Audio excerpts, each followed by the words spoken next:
took you so long? I have to pee. What? You haven't peed since I left? No, I haven't been manning the desks, haven't I? Bursting. I just have to stick it out for a year, and then I can do what I came to New York to do. But I can't let Miranda get to me. I won't. Easy there, Tiger.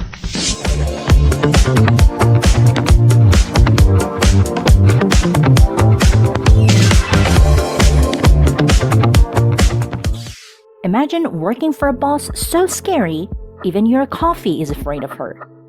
In The Devil Wears Prada, Andy steps into a world where fashion is power, and one wrong move can ruin your day or your career. Today, we're learning vocabulary, idioms, and phrases straight from the movie, so you'll sound as sharp as Miranda's comebacks. Ready to level up your English with style? Let's do this! And don't forget, like, subscribe, and hit that bell, or Miranda will give you the luck.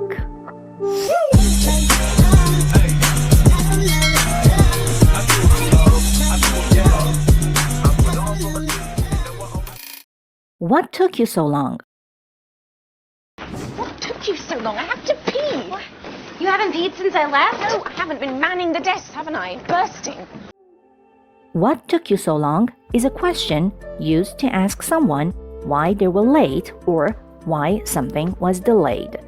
People say this when they've been waiting and feel impatient. It can be used in a serious way or as a joke, depending on the situation. What took you so long? What took you so long? What took you so long? Similar phrases. Why did you take forever? What kept you? Manning. You haven't peed since I left? No, I haven't been manning the desks, haven't I? Bursting. Manning means taking care of, watching over, or being in charge of something.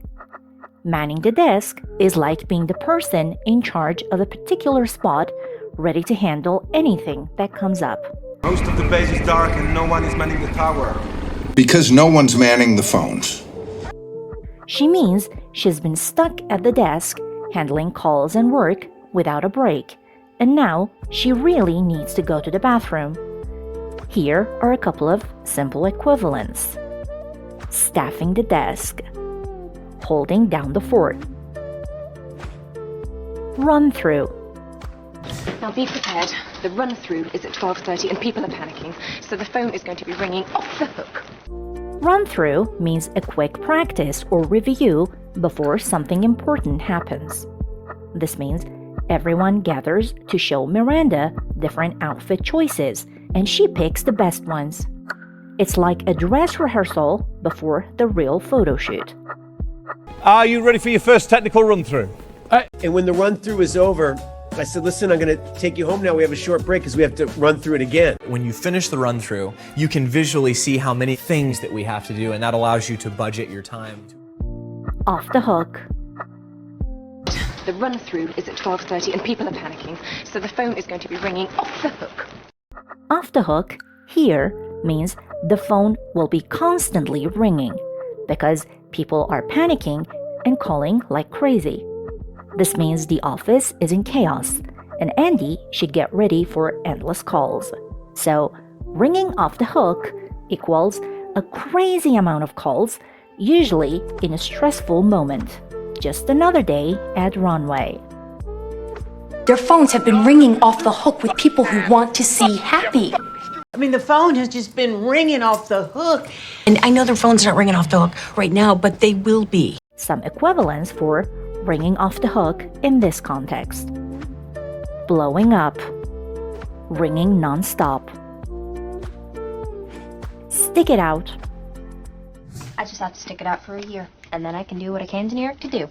Stick it out means to keep going, even when it's hard. She means that even though her job is really tough, she just needs to survive for 1 year because it will help her career. So, stick it out equals don't quit, even when your boss is Miranda Priestly. Janet was the only one who could endure him and chose to stick it out. If I just stick it out for another year, I think I can just get through this. Can we really get them to stick it out? Yeah. Similar phrases. Hang in there. Tough it out. Get to me. But I can't let Miranda get to me. I won't. Easy there, Tiger. Generally, get to can mean to annoy or disturb someone. Get to me means to make me upset or affect me emotionally. She's telling herself that she won't let Miranda's rude behavior or pressure make her angry or upset. These stories really get to me when it's the fast-track, high-potential managers like John. But if I had let my fear get to me that day, what would I have missed? Equivalents for get to me. Get under my skin. Get on my nerves. Easy there, Tiger. But I can't let Miranda get to me. I won't. Easy there, Tiger. Easy there is a phrase used to ease someone's tension or excitement. Easy there, Tiger is a playful way of telling someone to calm down. Her boyfriend is trying to tell her, don't get too worked up about it.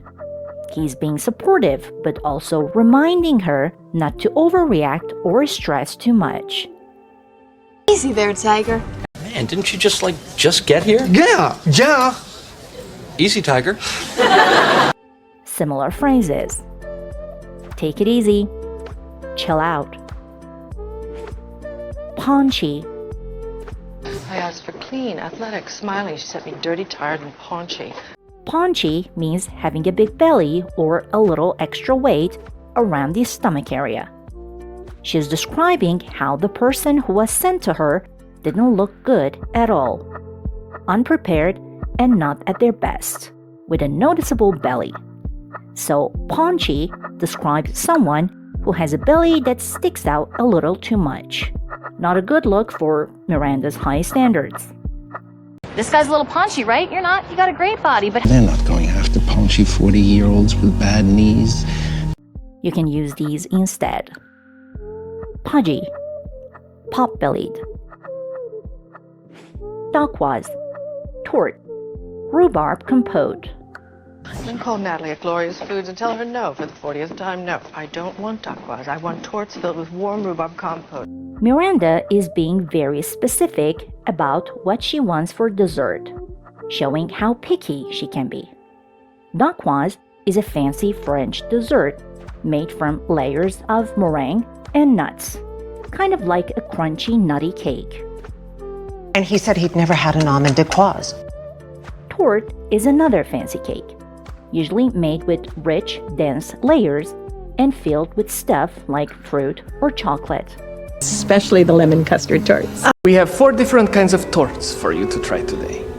Rhubarb compote is a sweet, cooked fruit sauce made with rhubarb, a tangy vegetable that tastes a little sour when not sweetened. Miranda wants a fancy, fruity cake with rhubarb instead of simpler dessert. This shows her high standards again. Nothing basic for her. Paratrooper. But I saw all the pictures that he sent for that feature on the female paratroopers, and they're all so deeply unattractive. The term paratrooper refers to a soldier trained to jump out of airplanes using a parachute. So, when Miranda mentions a female paratrooper, she's imagining someone who can do tough military work but also looks stylish and perfect. Because, of course, she wants it all. And sneaking off in the dead of night, she was unleashing a future paratrooper who would one day fight. My father, who was a doctor, a scientist, a paratrooper. Former Army paratrooper with the 173rd Airborne. Some substitutes. Skydiver. Parachutist. Reaching for the stars. Is it impossible to find a lovely, slender female paratrooper? No. Am I reaching for the stars here? No. Not really. Reaching for the stars means asking for something that is really hard or almost impossible to get. She's being sarcastic, as if her request is so difficult, it's like trying to touch the stars. Miranda is humorously questioning whether her expectations are too lofty and are like chasing an impossible dream. She's reaching for the stars.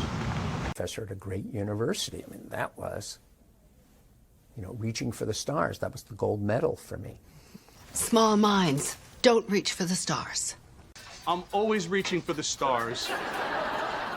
Other ways to say it: asking for too much, aiming too high, pulled.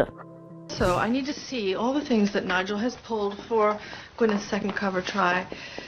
In this context, to pull means to collect or gather something, usually items like clothes or accessories, for a specific purpose.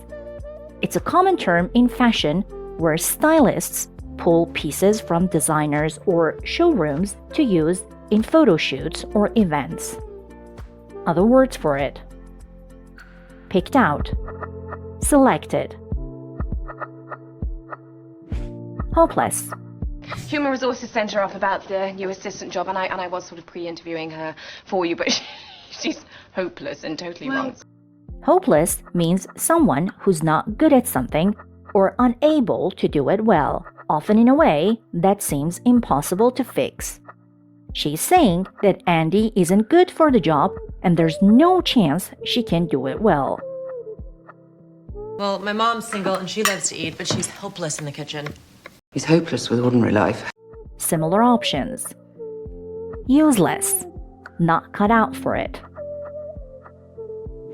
inadequate. Clearly, I'm going to have to do that myself because the last two you sent me were completely inadequate, so send her in. Inadequate means not good enough or not meeting the standards for something. She's saying that the people Emily sent were not good enough or what she needed. Basically, they didn't meet her high expectations. You make me feel inadequate. I don't feel inadequate. I live with you because I feel inadequate. Other choices you can use: unsuitable, subpar. Alright, fashion lovers and language learners. Today we mastered cool idioms, slick phrases, and fancy vocab straight from the movie. As we wrap up our stylish journey through the world of The Devil Wears Prada, remember, mastering idioms and phrases is like finding the perfect pair of shoes. Sometimes it takes a few tries, but when you find the right fit, you'll strut with confidence. Keep reaching for the stars and don't forget to like and subscribe so more English learners can join our fabulous adventure. Until next time, stay chic and keep learning. See you again.